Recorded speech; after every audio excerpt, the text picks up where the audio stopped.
Pada video ini, admin akan kongsi alur cerita drama Dendam Seorang Mentua episod 11, 12, 13, 14 dan 15 yang akan tayang minggu ini.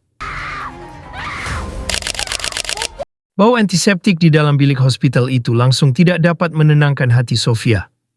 Di atas katil, suaminya, Datuk Muzaffar, terbaring lemah dengan pelbagai wayar berselirat, sementara bunyi degupan mesin pemantau jantung menjadi satu-satunya irama yang memecah kesunyian. Sofia yang setia di sisi sambil menggenggam erat tangan suaminya yang dingin, dikejutkan dengan kehadiran seorang lelaki tegap yang melangkah masuk selepas pintu wad dibuka dengan kasar. Lelaki itu dengan nada tegas namun tenang segera mengeluarkan arahan agar tiada sesiapa dibenarkan masuk ke dalam bilik itu lagi selepas ini. Tindakan tersebut membuatkan Sofia tersentak, lalu melepaskan genggaman tangannya dan berdiri memandang lelaki itu dengan wajah penuh keliru serta cemas untuk mendapatkan kepastian tentang dalang di sebalik arahan tersebut.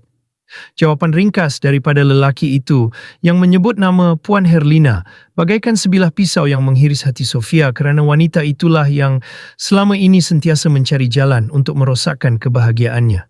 Sofia sedar bahawa perkara ini bukan satu kebetulan, sebaliknya permulaan kepada satu lagi badai yang sengaja dicetuskan untuk menghancurkan hidupnya. Di pejabat, suasana bertukar kecoh dengan ratapan dan tangisan Herlina yang meluap-luap penuh emosi. Herlina merayu kepada pihak berkuasa apabila melihat suaminya sendiri, Haris, yang berpakaian sut kemas ditahan dan digari oleh polis. Dia menjerit mempersoalkan kesalahan suaminya sehingga diperlakukan sedemikian rupa, namun hanya dibalas dengan pandangan dingin daripada seorang pegawai penyiasat berpakaian preman yang menjelaskan bahawa pihak mereka menerima laporan mengenai penglibatan Haris dalam cubaan membunuh sebelum mengarahkan anggotanya membawa lelaki itu pergi. Sofia yang mengetahui kejadian itu akhirnya mengambil keputusan untuk bersemuka dengan Herlina tidak lama kemudian sambil melepaskan segala kemarahan yang selama ini dipendam terhadap pasangan suami isteri tersebut. Dengan nada sinis tetapi syarat kekecewaan, Sofia menyatakan bahawa rancangan jahat Herlina kini telah gagal sambil memandang tepat ke mata wanita itu untuk mencari sisa penyesalan walaupun apa yang ditemuinya hanyalah kemarahan yang membuak-buak.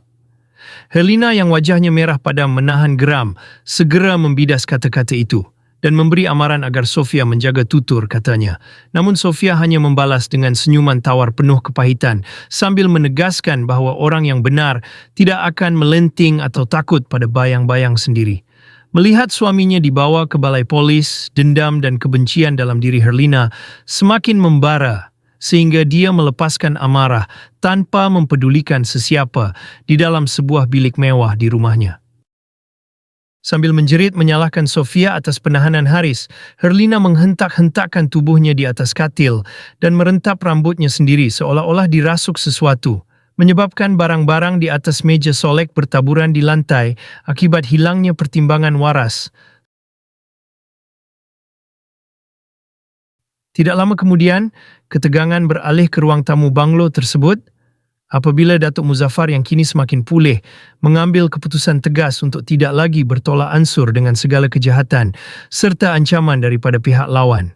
Dengan langkah penuh wibawa, beliau berdiri tegak berhadapan dengan Herlina lalu menyatakan keputusan muktamadnya untuk melaporkan perkara itu kepada polis demi menegakkan keadilan.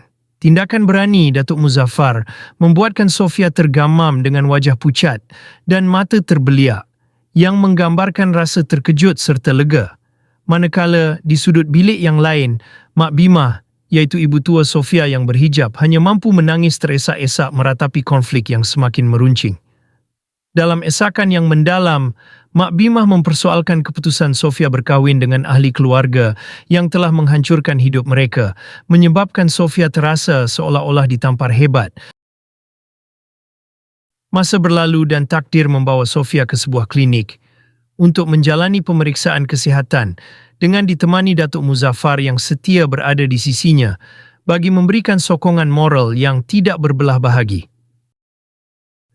Di dalam bilik doktor, suasana yang dahulunya tegang bertukar menjadi hening dan penuh debaran sehinggalah doktor wanita yang memeriksa Sofia tersenyum manis lalu menyampaikan berita gembira bahawa Sofia kini sedang hamil.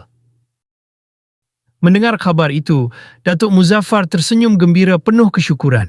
Namun Sofia pula terpaku sambil memandang ke bawah dan menyentuh perutnya yang masih rata dengan perasaan bercampur baur. Walaupun rasa syukur mengalir dalam dirinya dan dia tahu berita ini akan menggembirakan Mak Bima, di sudut hati yang lain timbul ketakutan besar kerana sedar bahawa tindakan tegas Datuk Muzaffar melaporkan Haris kepada polis akan membuatkan Herlina bertindak lebih agresif, sekaligus menjadikan anak dalam kandungannya sebagai sasaran dendam seterusnya. Ketakutan Sofia ternyata bukan sekadar ilusi apabila Herlina yang dipenuhi dendam akibat suaminya meringkuk di dalam tahanan susulan laporan Datuk Muzaffar mula merancang sesuatu yang amat kejam di dapurnya yang sunyi pada waktu malam. Dengan memakai gaun tidur merah jambu, Herlina berdiri di hadapan kaunter dapur sambil merenung segelas susu suam dengan pandangan penuh kebencian, malah sempat bertekad sendirian dengan senyuman sinis bahawa jika dia mampu menghilangkan nyawa ayah Sofia, maka tidak mustahil untuk dia menamatkan nyawa anak hasil perkongsian hidup Sofia bersama Datuk Muzaffar. Dengan tangan yang menggigil akibat kebencian, dia membuka sebungkus kecil serbuk racun, lalu menuangkannya dan mengacau minuman itu perlahan-lahan sambil membayangkan pengakhiran buat mangsa yang tidak berdosa sebagai balasan atas penderitaan Haris.